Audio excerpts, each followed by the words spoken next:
afternoon, everyone. Are you ready for a sewing CrafterNoon adventure? Today, in our continuing series of Learn to Sew, we will be making a hand sanitizer pouch to put in your purse or hang on your keychain. Simple project for you to learn some new sewing skills. So let's get started on today's project. For today's project, we will need 2 pieces of coordinating fabric, or you could use the same fabric, it doesn't really matter. You'll need some ribbon, 2 pieces of ribbon cut into about 1-inch strips, some elastic, pins, a needle and thread, and a button. So first we need to cut our fabric to size. This size is currently a 5x5 piece.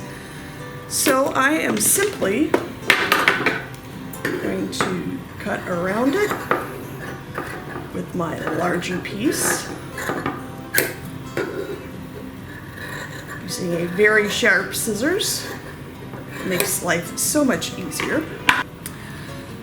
The first step in assembling our hand sanitizer holder is to attach the elastic.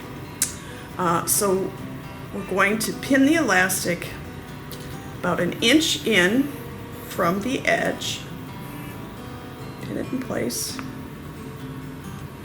and flip that around, and we'll pin it again. You want to make sure that your elastic is on the inside of the fabric, not coming out of the top. That'll be all wrong. You don't want to do that, then you'll have to get the seam ribber out and start all over again. And I'm also going to pin these 2 fabrics in place so that nothing moves while I'm sewing. Okay?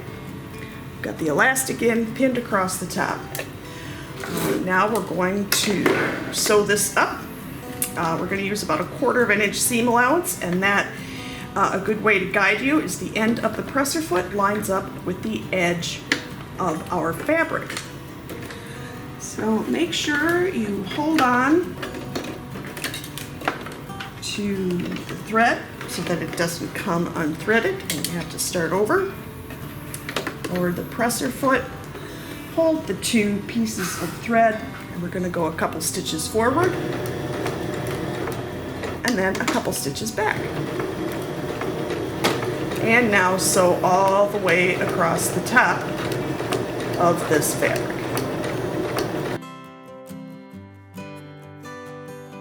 When you get to the edge, go back a few stitches and forward a few stitches.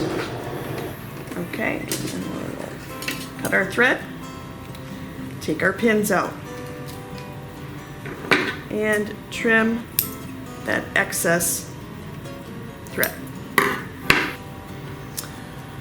Next, turn the fabric so that the wrong sides of the fabric are facing each other. And we'll take out these pins. And it's always a good idea to press your fabric to get a nice, smooth crease. Next, we're going to take our ribbon. We're going to fold that 1-inch ribbon in half and pin it to one side of the fabric, the one that's opposite the elastic, and make sure that the folded edge of the fabric is facing inward. And 2 of them go like this. Pin it in place, like so. Then we will fold our fabric in half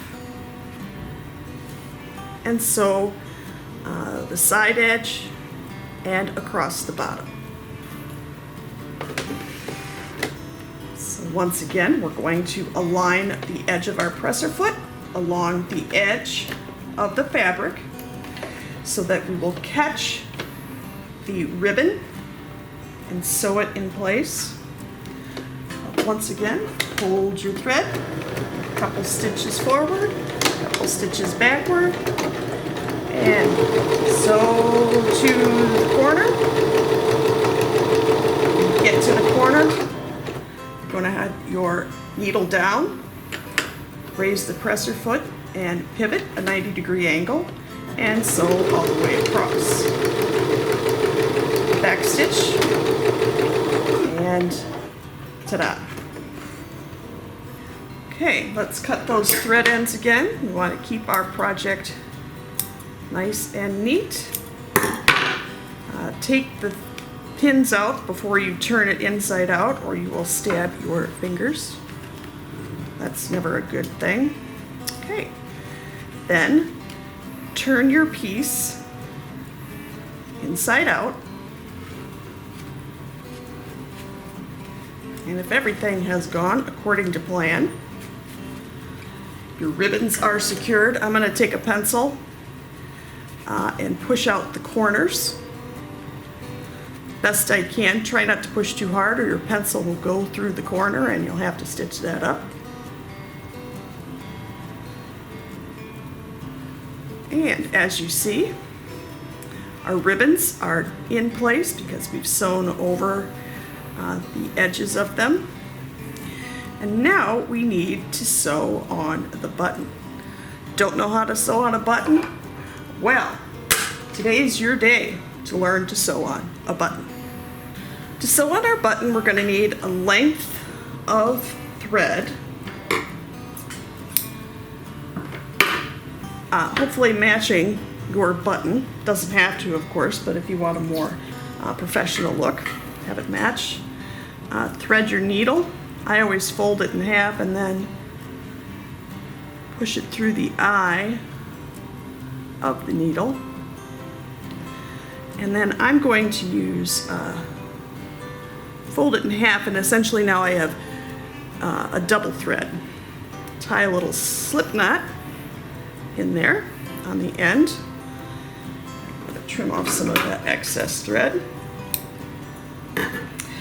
There's a couple tricks to sewing on a button. If you can't keep it in place, you can always add a bit of a glue stick on the back of your button and glue it in place. You want to make sure that the button is far enough down that the elastic will stretch over it and hold it in place. So really all you're going to do is going to go up and down through the little holes in the button there. Make sure you're only going through one side of this fabric, otherwise you're going to sew it together. So you're just going to sew it up and down. Pull it tight. Make sure you keep it straight. And then repeat this 5 or 6 times to make sure the button stays on and it is secure.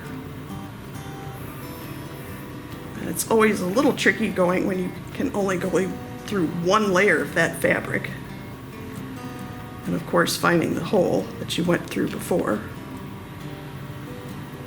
And after you're happy with how tight your button is, you want to go to the back side and tie a knot.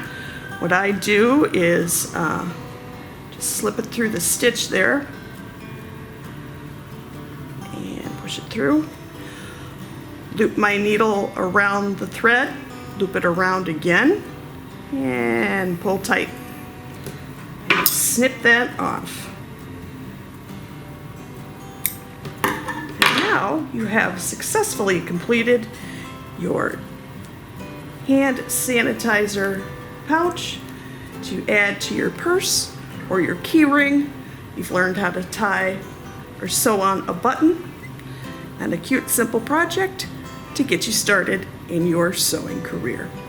Thanks for joining us today, everyone. Have a great CrafterNoon.